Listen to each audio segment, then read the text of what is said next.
สิ่งที่คนหาบ่พอหาบ่เห็นคือของที่เกิดขึ้นตามธรรมศาสตร์ต้นไม้ใบหญ้าสายลมแสงแดดตื่นเช้าขึ้นมาทุกคนต้องได้พบต้องได้เห็นทุกสิ่งทุกอย่างแต่ว่าอย่าลืมว่าทุกอย่างที่มันเกิดขึ้นมาในโลกนี้เพียงแต่มาพบแล้วก็จากแล้วก็พัดแล้วก็ผ่านจากกันทุกสิ่งทุกอย่างบ่แน่บ่นอนแต่อย่าลืมขอบคุณ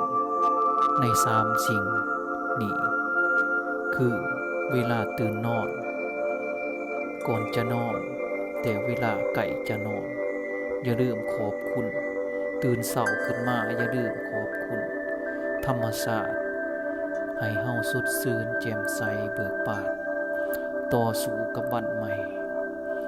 พ่อไก่จะเข้านอนในเวลาบ่ายค่ำเข้าไปอย่าลืมทำความสบายผ่อนคลายแล้วทิ่มทุกสิ่งทุกอย่างที่เป็นเวียกเป็นงานแล้วจึงเข้านอนสำหรับร่างกาย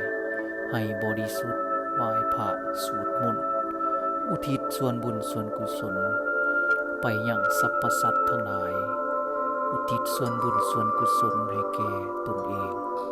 เผยแผ่พระธรรมคำสอน